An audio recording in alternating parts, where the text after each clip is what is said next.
오늘은 열왕기 하 19장에 있는 말씀, 우리가 계속 그 기쁨의 언덕으로라는 그 교재를 따라서 읽고 있는 것 중에 한 장을 픽업했습니다.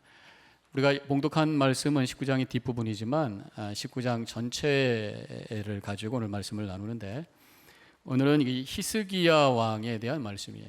히스기야 왕이 이 산헤립이라고 하는 아수르 왕에게 공격을 지금 받습니다. 그리고 포위를 당한 상태, 진퇴양난의 상황 속에 있을 때 히스기야 왕이 안 되겠다 싶어가지고 왕궁과 성전에 있는 금과 은을 다 베껴서 가져갔다 바칩니다. 이거 드릴 테니까 좀 가세요. 그랬더니 안 갑니다. 그리고 계속해서 포위하고 위협을 주는 그런 아주 위기 상황 속에 있는 이야기가 나오는 것이에요. 그 히스기야 얘기를 통해서 성경은 여러 가지 우리의 삶의 부분들에 대한 얘기를 다 하고 있는데, 특별히 이 위기에 대한 말씀을 하신단 말이죠. 우리도 인생의 여정 속에서 이렇게 진퇴양난에 또 적에게 포위된 것처럼 이렇게 갇혀 있는 것과 같은 그런 상황 속에 있을 때도 있다라는 것입니다. 대부분이 그런 상황 속에 있을 때 세상 사람들은 원망과 후회를 하거나, 아니면 또 세상에 어떤 힘을 찾거나, 이것도 저것도 안 되면 입을 뒤집어 쓰고 눈 감고 우울증 속에 쑥 빠질 때가 있습니다. 그러나 하나님께서 우리에게 특별한 특권을 허락해 주셨어요.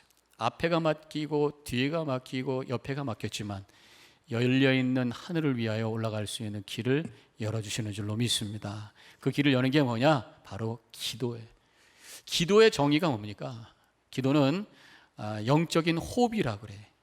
그렇지만 또 한 가지의 정의를 만든다면, 기도는 위로 올라가는 사닥다리, 기도는 하늘로 올라가는 날개다. 그렇게 정의를 해볼 수가 있습니다. 그래서 이 여러 가지 위기 속에 있을 때 기도하는 것이 바로 하나님의 뜻입니다. 그래서 19장, 이 열왕기하 19장을 통해서 우리에게 주시는 궁극적인 하나님의 메시지는 뭐냐면, 위기 상황 속에 기도하라는 게 너무나도 당연한 말씀인데, 문제는 하지 않고 있다는 거예요. 하더라도 건성으로 하고 있다는 거예요. 그래서 제가 오늘 제목을 정말 기도했나요? 정말 위기 속에서 정말 기도했냐? 그런 말씀이죠. 자, 오늘 그래서 이 기도라는 주제를 가지고 좀 더 구체적으로 세 가지의 메시지를 오늘 말씀을 통해서 우리에게 주고 계십니다. 첫 번째로는 어려움 속에 있을 때 때로는 우리가 스스로 기도하기가 힘들 때가 있어요. 너무 힘들어서 기도할 수 없을 때, 그때 우리가 해야 될 것이 뭐냐? 기도를 부탁하라, 그런 얘기입니다. 하나님께서는 우리에게 교회를 주셔서 성도들과 함께 신앙생활을 할 수 있도록 만남을 주셨어요. 신앙의 공동체는 바로 하나님의 은혜의 통로입니다. 옆에 있는 성도들은 하나님의 은혜의 도구예요. 나를 위해서 붙여주신 하나님의 사람입니다.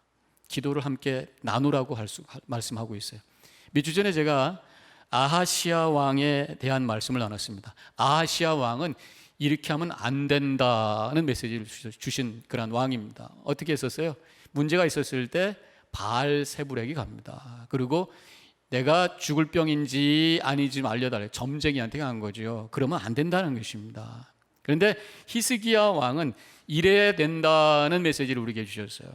바로 위기 속에 있을 때, 너무 힘들어서 내가 기도하지 못할 때에 기도를 부탁하라고 말씀하는 거예요. 그래서 히스기야 왕이 바로 이사야에게 사람을 보내서 기도를 부탁합니다. 그것이 4절에 이렇게 나와 있어요. 당신은 이 남아있는 자들을 위하여 기도하소서 하더이다 하니라. 가서 지금 이사야에게 전하는 말씀이죠. 자, 그럼 여러분들은 기도 부탁하십니까? 내 자신도 기도 안 하는데 어떻게 부탁합니까? 기도 부탁하셔야 돼요. 저에게 기도 부탁하신 분들이 가끔씩 있습니다만은, 우리 교회 전체의 숫자에 비하면 아주 극히 소수예요. 별로 기도 부탁 안 하십니다. 속회에서 기도하는 시간이 있습니다. 기도 제목 나누라고 그래서 속장님들이 그것을 보고서로 만들어서 저한테 주시는데, 읽어보면은 너무 제너럴한 그런 기도 제목입니다. 자식의 건강을 위하여, 사업의 번창을 위하여, 마음의 평안을 위하여, 그거예요. 퍼스널한, 정말 딥 인사이드에 있는 어떤 기도의 제목을 나누지는 않고 있는 것을 볼 수 있습니다. 글쎄 두 가지 중에 하나겠죠. 너무 별 어려움이 없어서 기도 제목이 없든지, 아니면 기도의 제목 나누는 게 부담이 되든지.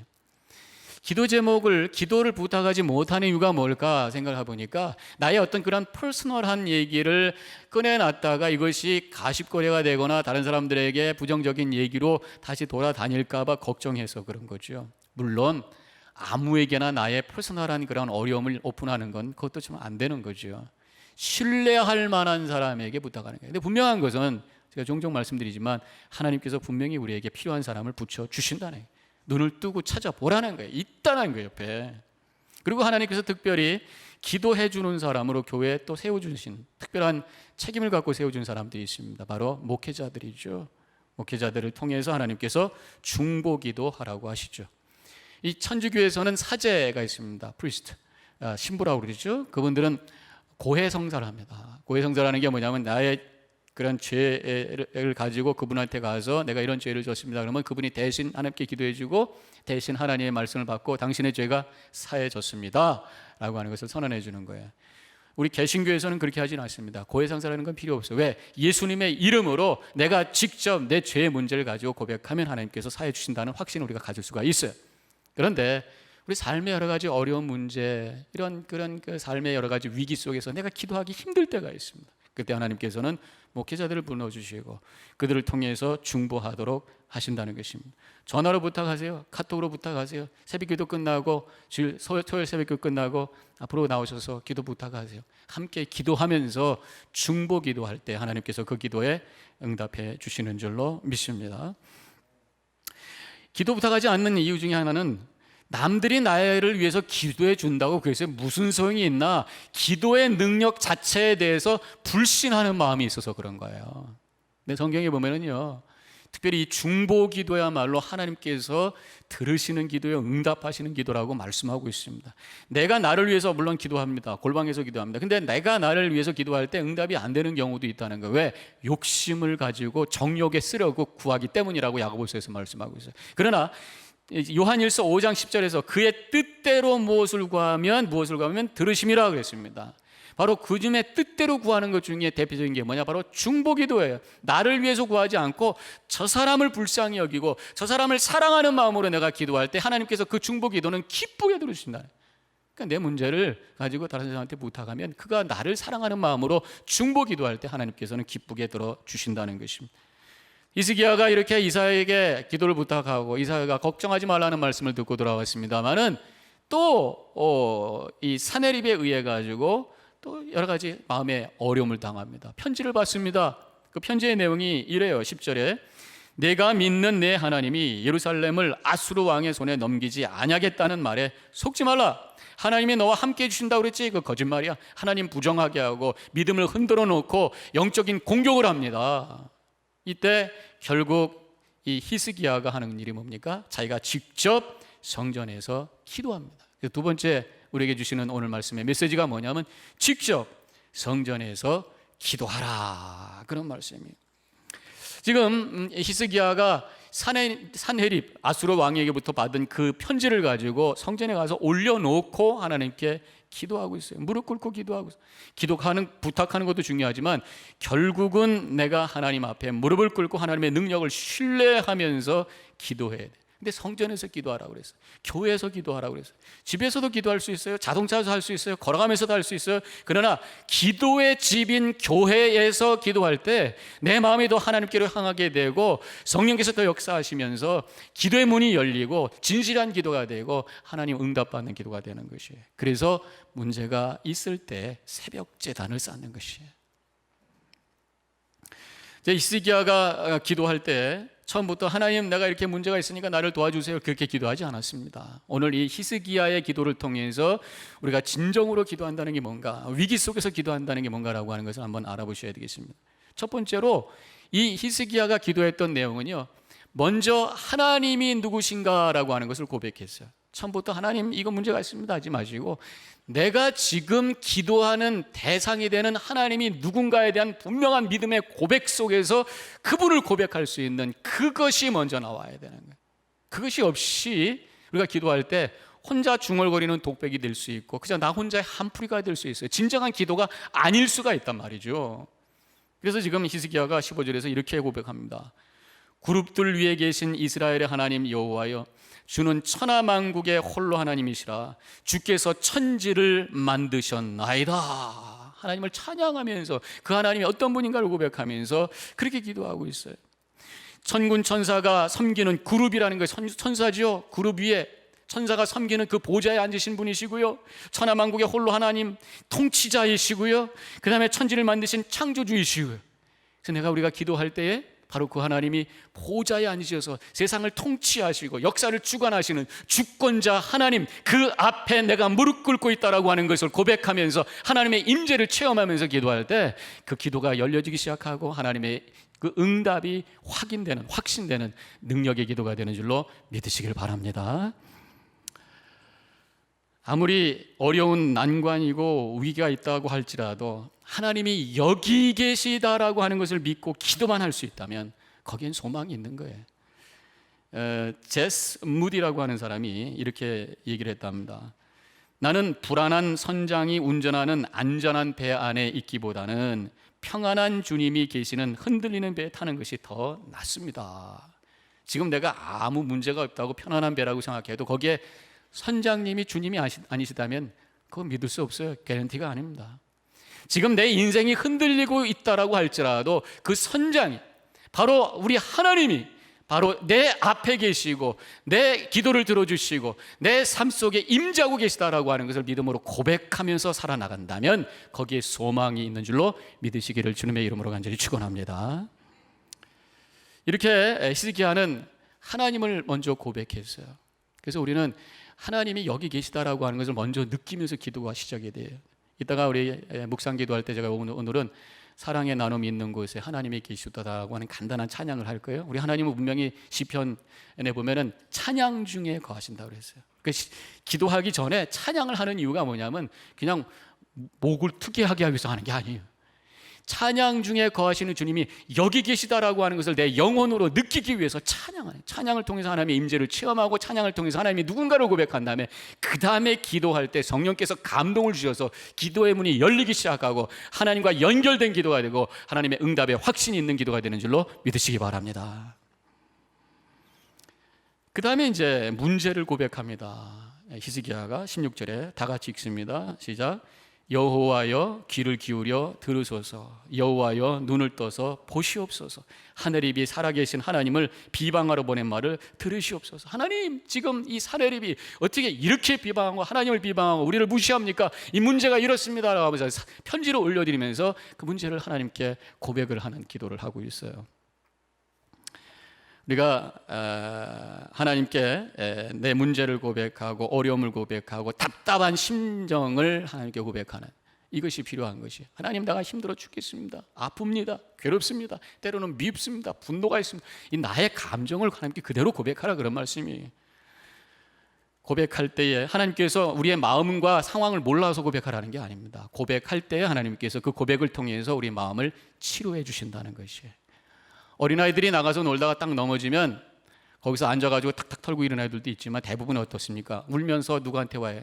엄마가 있으면 엄마한테 오고, 엄마가 없으면 아빠한테 가고, 엄마 아빠가 있으면 엄마한테 가고, 엄마한테 갑니다. 그래서 엄마 그러면서 나 넘어져서 아파 그럽니다. 그러면 엄마가 약도 바르기 전에 후 하면 벌써 나는 거예요. 아프다고 자기의 심정을 고백하는 그 순간에 벌써 치유가 시작이 되는 거란 말이에요. 밖에서 누가 형아가 때렸어요. 엄마, 형아가 때려서 와서 이제 이르기 시작합니다. 그때부터 걔 마음이 치료가 되기 시작하는 거예요. 내 문제를 가지고 주님 앞에 고백할 때, 우리 하나님 아버지 앞에 고백할 때 우리 마음에 회복의 역사가 일어나는 줄로 믿습니다. 제가 이 말씀을 준비하면서 고아가 갑자기 생각나요. 엄마 아빠가 없다는 게 얼마나 큰 어려움일까. 넘어졌어요. 그래서 아파요. 엄마 아파 할 대상이 없는 거예요. 형아가 때렸어요. 엄마 형아가 때렸어 할 대상이 없는 거예요. 그 마음이 얼마나 상처가 깊고, 그러니까 그 인격이 제대로 성장할 수 있을까. 그러면서 제가 2월 달에 헤이리에 선교 방문했을 때 고아원을 방문했습니다. 제가 말씀을 나눴습니다만은 뭐 나라가 힘드니까 고아원이야 오죽하겠어요. 뭐 거죽으로 쓰여놓은 그 천막 같은데 애들이 앉아 있는데 애들의 눈빛이 뭔가 이렇게 슬픔으로 가득 차 있는 것을 보게 됩니다. 얘들이 뭔가 어뷰즈를 당하고 있는 게 직감적으로 느껴요. 나만 혼자 느낀 게 아니에요. 다른 분도 느껴요. 갔다 와서 기분이 굉장히 불편하더라고요. 너무 안타까워요. 부모가 없는 것도 힘든데 제대로 사랑받지 못하고 거기서 눌려있는 한 3, 4살부터 한 10살까지 한 20명 이만한 애들이 앉아가지고 뭔가 허전한 얼굴로 쳐다보고 있는 그 눈동자가 지금도 내 마음을 잡고 있어요. 그러면서 뭔가 이들을 위해서 우리 교회가 할 수 있는 일은 없을까라는 거룩한 부담을 하나님께서 저한테 자꾸만 주고 계신 것 같아요. 제가 9월 달에 한번 다시 가게 되는데 그때 가서 좀 더 구체적인 생각을 좀 해보고 함께 선교부하고 나눠볼 수 있는 그런 시간을, 기회를 가질까 합니다. 아무튼 우리가 그런 면에서, 그러면서 그 아이들이 부모는 없지만 그들의 고통과 어려움 속에서 자신들의 고통을 고백할 수 있는 하나님 아버지를 그들에게 만나게 해줄 수만 있다면 그들에게는 소망이 있을 텐데, 우리의 고난과 아픔을 고백할 수 있는 우리 하나님 아버지가 계시다고 하는 것, 축복인 줄로 믿으시기 바랍니다. 그래서 우리의 아픔과 고백을 주님께 듣기는 원하시고요, 결국은 하나님께서 구원의 요청을 받기를 원하십니다. 그냥 아픕니다, 괴롭습니다 라고 끝나는 것이 아니라 하나님 도와주십시오. 19절에서 이렇게 고백을 합니다. 다 같이 읽습니다. 우리 하나님 여호와여, 원컨대 이제 우리를 그의 손에서 구원하옵소서. 주님의 은혜 없이는 내가 살 수 없사오니 주님 나를 붙잡아 주시옵소서 라고 하는 간절한 간구의 기도가 결국은 따라와야 돼. 아무리 문 앞에 서 있어도요, 문을 두드리지 않으면 문이 안 열린 거예요. 두드리라 그러면 열릴 것이라고 말씀하신 것처럼 하나님께 간구의 기도. 시편 18편 6절에서는 내가 환난에서 여호와께 아뢰되 나의 하나님께 부르짖었더니 저가 그 전에서 내 소리를 들으시며 그 앞에서 나의 부르짖음이 그 귀에 들렸도다. 부르짖는 기도. 부르짖는 기도가 뭡니까? 목이 자라고 소리 크게 지르는 것만 부르짖는 기도가 아니죠. 아무리 소리를 고래고래 질러도 그 마음속에 하나님에 대한 갈급한 영적인 그런 디자이어가 없이 드리는 기도는 아무것도 아니에요. 조용한 기도도 그 속에 하나님을 향한 강렬한 그런 갈급함을 가지고 드려지는 기도가 부르짖는 기도, 하나님 들으시는 기도라고 하는 것입니다. 목마른 사슴이 물을 찾아 헤매듯이 하나님의 은혜를 갈급한 마음으로 간구하는 그 기도가 하나님 들으시는 기도라고 하는 것입니다. 기도라는 것이 단순한 어떤 그런 종교적인 리추얼이 아니에요. 바로 이 기도라고 하는 것은 생수가 흐르는 통로가 열리는 것이고, 나를 에워싸고 있는 진퇴양난의 상황 속에서 바로 빠져나갈 수 있는 길에 문이 열리는 그러한 것, 그것이 바로 기도라고 하는 것입니다.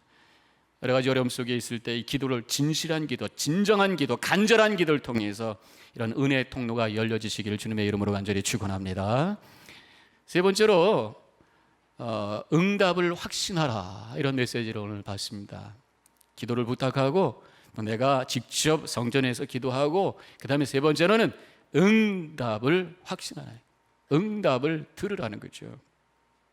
많은 경우에 기도만 하고 벌떡 일어납니다. 기도했으면 하나님께서 나에게 주실 응답을 기다려야 될 거 아니에요. 기도는 대화라고 그랬어요. 대화는 내가 얘기했으면 상대방 얘기할 걸 기다려야 될 거 아니에요. 그래서 여러 가지 어려운 가운데 있을 때요, 열심히 기도하시고 한번 잠잠히 기다려 보세요. 그리고 하나님께서 나에게 뭐라고 말씀하시는지 한번 들어보세요. 하나님께서는 분명히 우리에게 무엇인가 대답해 주실 것이라고 분명히 믿습니다. 왜냐하면 하나님은 기도에 응답하시는 분이기 때문에. 성경 여기저기서는 분명히 말씀하고 있어요. 하나님께서는 우리의 기도에 응답해 주신다고. 오늘 이 사야를 통해서 또 한번 말씀해 주십니다. 20절 다 같이 크게 읽습니다. 시작. 여호와의 말씀이 아수르 왕 사네립 때문에 내게 기도하는 것을 내가 들었노라 하셨나이다. 내가 들었노라 하셨나이다. 그리고 나서 하나님께서 이제 앞으로 어떻게 해주실 것인가라고는 은혜의 약속이 쭉 이어지고 있는데, 그런 응답의 말씀 중에서 오늘 봉독한 말씀이 바로 지금 히스기야 왕께서 하나님께 기도했을 때 그 기도의 응답으로 주신 말씀 중에 바로 한 구절, 그 몇 구절을 오늘 우리가 봉독한 겁니다. 그 중에 29절에 있는 말씀을 제가 은혜를 많이 받았는데 다 함께 읽겠습니다. 29절. 지금 전기 때문에 안 되죠? 제가 읽겠습니다. 너희가 금년에는 스스로 자라난 것을 먹고 내년에는 그것에서 난 것을 먹되 제3년에는 심고 거두며 포도원을 심고 그 열매를 먹으시라. 올해도 아니고 내년, 올해도 그냥 거기서 자라던 그런 자풀에서 나는 거 그냥 먹고, 내년에도 그냥 그 자풀에서 자라는 거 먹고, 후년에 가서 3년째 되는 때 가서 포도원이 심겨질 것이고 그 포도에서 나오는 열매를 먹게 될 것이다. 그 얘기 뭐예요? 3년째 됐을 때 회복할 것이다. 지금 하나님 도와주십시오 했는데 3년째 될 때 회복할 것이다. 당장 응답해 주시는 경우가 있기도 하지만 이렇게 기다리라고 말씀해 주실 때도 있습니다. 자, 이 말씀을 성경학자들이 해석을 두 가지로 합니다. 지금 이렇게 기도했을 때 아수르 왕이 2년 후에 물러갔다, 그리고 3년째 되는 해에 그 나라가 회복됐다, 이렇게 해석하는 경우, 아니면 지금 당장 물러갔는데 이미 이 아수르 왕이 와가지고 그 나라를 짓밟아 놨기 때문에 다시 회복되는데 2년의 시간이 걸리고 3년째 회복됐다. 어떻든 3년째 회복될 것이다. 하나님께서 소망의 약속의 말씀을 주신 거예요. 제가 이 말씀을 사실은 목회할 때 붙들고 아주 위로받고 소망 가운데 나갔던 적이 있어요. 내리교회에 있을 때, 우리 교회 오기 전에 처음에 그 교회를 파송받아 갔을 때 교회가 굉장히 어려웠습니다. 한번 말씀 제가 쭉 드렸죠. 긴 얘기니까 제가 짧게 한번 말씀드리죠. 그래서 너무 힘들어서 하나님께 무릎 꿇고 2시간, 3시간을 열심히 기도했을 때 하나님께서 내 마음속에 음성을 들려주셔서 네가 목사, 담임 목사가 아니라 부목사니까 너무 네가 다 책임지려고 하지 마, 그러면서 저를 내려놓게 하시더라고요. 근데 그때 제가 계속해서 성경을 읽고 있었던 게 있었습니다. 그 성경을 읽었을 때에 바로 이 말씀이 나한테 딱 정말로 꽂힌 거예요. 꽂힌 거예요. 그래서 3년 있으면 네 교회가 지금은 좀 무너지고 어려워서 거기서 나오는 잡풀 같은 것들밖에 없을지 모르지만 3년 있으면 그 교회가 포도밭이 되어서 포도 열매가 맺어서 다른 사람들에게 나눠줄 수 있는 풍성한 열매가 맺어질 것이다 라는 약속을 주셨어요. 저는 붙들었습니다. 지금 힘들지만 열심히 사역하면서 감당했을 때 정말 3년째 되는 때에 교인들이 막 1년 내에 막 수십 명이 들어오기 시작하는 거야. 그러면서 교회가 성장하기 시작하는 거죠. 뭐 교회가 꼭 성장해야 답니까? 이렇게 질문하는 분이 있지만 그것은 작은 교회에 있는 경험이 잘 몰라서 그래요. 교회가 너무 작으면요, 교회가 그냥 서바이빙하기 위해서만 교회가 움직이다 보니까 영적인 부담이 있습니다. 교회를 통해서 뭔가 해야 되는데 그건 못하고 그냥 밀린 비를 어떻게 처리할까, 이거 어떻게 할까, 거기만 꽉 차 있어요. 근데 교회가 어느 정도 성장하니까 비전이 커지기 시작하고 사역이 커지기 시작하고 뭔가 하나님의 뜻을 이룬다고 하는 것이 얼마나 기쁜지 몰라요. 열매가 맺어지는 축복, 바로 하나님께서 주시는 응답이었는 줄로 저는 분명하게 믿습니다. 31절에 또 이런 말씀이 나옵니다. 여호와의 열심이 이 일을 이루리라. 3년 후에 회복될 것이고 그 다음에 뿌리가 박히고 열매가 맺으실 것이고 흩어졌던 이스라엘 백성들이 다 돌아올 것이다, 회복될 것이고 구원이 이루어질 것이다 약속의 말씀을 쭉 하신 다음에 마지막에 가서 여호와의 열심이 이 일을 이루리라. 하나님의 구원의 역사는 하나님이 열심 때문이다, 그런 말씀이에요. 우리 하나님이 열심히 일하시는 분입니다. 성경에 보면 하나님은 주무시지도 아니하고 졸지도 아니하시며 우리를 돌보시다는 그런 말씀이 있어요. 뭐 때문에 그렇게 열심히 하십니까? 약속 때문에, 언약 때문에 그런 거예요. 이스라엘 백성들과 바로 시내산에서 맺은 그 언약 때문에 하나님께서 이스라엘 백성들의 하나님이 되어주시겠다고 약속하신 그 약속 때문에 그들을 지키시고 보호하시기 위해서, 구원하시기 위해서 열심히 움직이신 하나님. 또 우리에게는 십자가를 통해 주신 약속, 믿는 자들에게 하나님의 자녀가 되는 그런 권세를 주셨고 축복을 주신 그 약속 때문에 우리를 자녀로 삼아주시고 자녀로서 우리를 지키시기 위해서 열심히 일하시는 하나님, 그 열심으로 인하여 하나님께서는 우리에게 구원해 주시는 줄로 믿습니다. 우리가 기도할 때에 하나님의 그 열심이 이루어지는 통로가 열려지기 시작하는 거예요. 회개 기도하고 하나님께 나의 문제를 고백하는 기도하고 간구할 때에 하나님의 열심히 우리를 구원하시고 하나님의 열심히 우리를 지키시고 하나님의 열심히 우리를 인도하신다라고 하는 이 귀한 사실을 믿으시고 믿음 안에 승리의 삶을 살아나가는 우리 성도님과 제가 되기를 주님의 이름으로 간절히 축원합니다. 기도하십시다.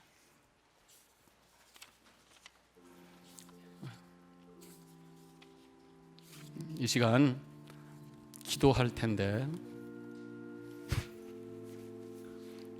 여러분들이 가지고 계신 여러 가지 기도의 간구의 제목이 있을 줄 압니다.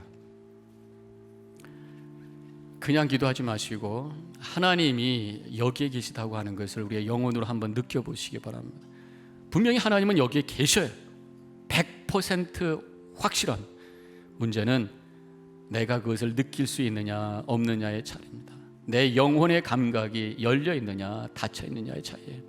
사모하는 심령으로 주님을 향해 나아갈 때 주님의 임재 속에서 우리가 간구할 수 있음을 믿습니다. 우리가 함께 찬양할 텐데, 사랑의 나눔 있는 곳에 하나님께서 계시도다. 우리 이 공동체 속에 주님 계십니다. 믿음의 고백이 있는 곳에 하나님께서 계시도다. 찬양합니다.